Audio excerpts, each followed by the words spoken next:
ESPN FC is presented by Xfinity. The Wi-Fi is booming. Alexander Isak. James, where's he going to be September 1st?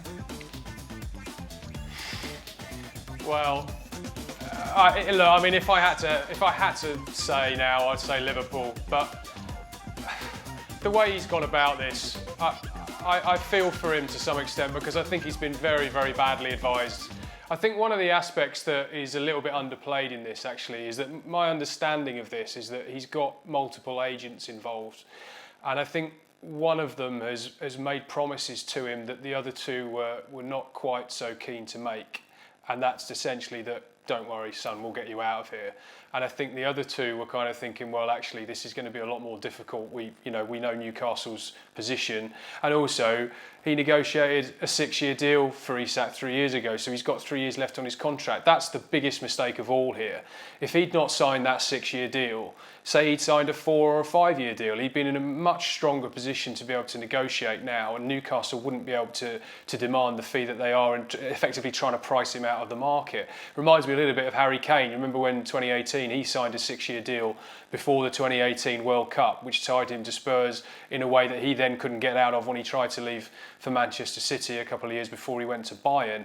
You know, players of that calibre at that level should not be signing 6-year contracts, at least not without some sort of break clause or a release clause put in there that reflects the fact that if they do want that flexibility to be able to get out, then so be it. But I just don't think Newcastle have done anything wrong at all. They on the other hand, they committed one of their best talents to a long-term contract. They have continued to pay him. They've been very, very clear, as far as I'm aware, with their stance has been right from the get-go, you're not going anywhere, you are not for sale, we are not interested in selling you this summer. And yet he's done everything he possibly can now to try and get out, because, as I say, he's been badly advised, I think. And now the onus, I think, is on Liverpool. I think if they want him, they've got to pay what Newcastle are asking, or at least get a lot closer, and not make this sort of one bid and back away, because that was clearly designed to put the sort of ball in the players' court to say, right, you now need to put pressure on the club to lower the valuation. Well, he can't really do much more than he has. He's really burnt all of his bridges at Newcastle. So the onus really now is back on Liverpool to say, right, here we are with an improved offer, let's get this sorted. And significantly, give Newcastle enough time to then go and spend that money to find one or, well, they need 2 strikers, don't they, if he goes. I wonder if the fact that Arsenal have gone out and splashed late on and Eze maybe just make Liverpool go, do you know what? Yeah. We need to do this. We need to make sure. We need to make sure at any price that we're getting our guy, and because we're in for a hell of a fight, which they are, possibly with City and Arsenal. So I agree with what James is saying. I mean, you've just sometimes as a player you've got to think for yourselves. Right. I mean, there's advice and there's advice, and sometimes as a player you've got to take that responsibility. And we've all been through transfers, and some we liked and some we didn't. Some were dragged out. Some will not. And sometimes it's a hostile atmosphere, but you've got to walk back into that training ground, and you should be training, and you should be keeping your chin up and doing things properly. And people will tell you things. Some agents will tell you and sell you the earth, but you've got to make these. You're a grown man. You're not 17. You're not 18. You've got to make good, conscious, quality, professional decisions for yourself, and then just see how it tumbles out in the long run. It's difficult to see if Newcastle dig in, how he walks back into the dressing room, and more importantly, how he walks back out onto that park at St James's Park and play to the best of his ability in front of a crowd that I have no doubt completely turned on him. Absolutely. That is not easy for any player, even the best of players. If you walk out in front of 60,000, 70,000 and they are booing you for 90 minutes, I'm telling you now, that affects everybody, right? So it's not a good scenario around, and I think unfortunately now, whether it's strong arm or not, I think the best thing is for Liverpool to spend the money, get the player. But again, as James said, Eddie Howe and Newcastle, they're really drinking at the last chance saloon in terms of who the hell they're going to bring in, because they lost Callum Wilson as well. Monday, of course, sees Newcastle against Liverpool. Inevitably, there were questions about maybe more new faces to join Liverpool. Here's Arne Slot.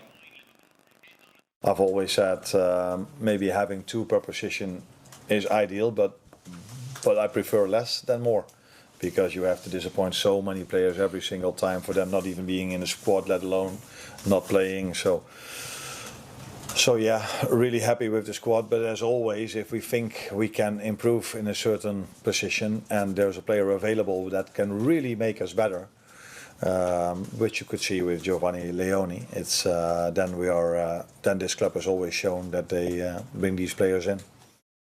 Disease, isn't he? What's that? What? He's got the Guardiola disease from the summer when he said, "Oh, I've got too many players."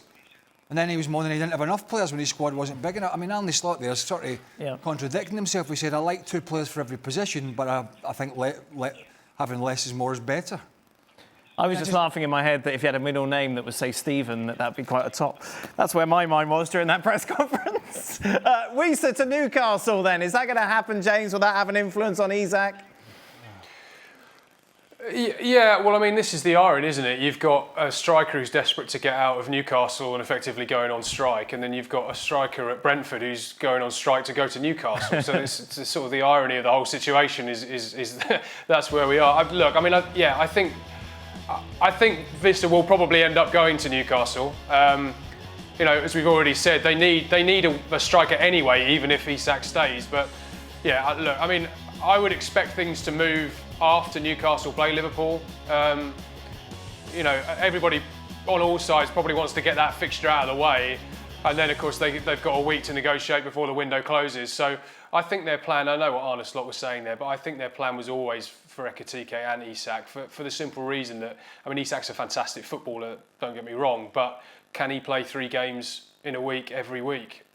Probably not. I mean, you know, Newcastle have had to manage his fitness quite carefully. There have been times when he's not trained or he's missed games or he's been taken off early to sort of protect him because he has got that kind of checkered injury history. And I think with the number of games that Liverpool are going to play this season, I suspect that the plan was obviously for Isak to be their main number 9, but then that they rotate him out for Eberechi and he probably plays 15, maybe 20 matches himself and he gets to develop and they get to protect Isak. So yeah, I think they want to get that Monday's game out of the way and then I think it will move from there.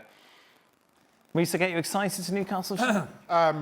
Well, he's no Alexander Isak certainly at his best, but I think kind of given where Newcastle find themselves and who is maybe still available, Wiesa certainly is an upgrade on all those other names. The challenge for Newcastle is, and I think Newcastle will dig their heels in, and rightly so, in terms of the price for Alexander Isak. But now, if you're Brentford, all of a sudden you're thinking, hold on, you're getting 150 million. Now that price of Wiesa goes up. And they're right to dig their heels in as a result. So while it's post the Newcastle-Liverpool game, it's only, a week left in the window. It's going to be a week where everybody's jacking up their prices. Good time for Keith Andrews to take over at Brentford, isn't it? Yes. Yeah, exactly. Goodness me. Selling everything, isn't it? Baptism of fire there. Yeah.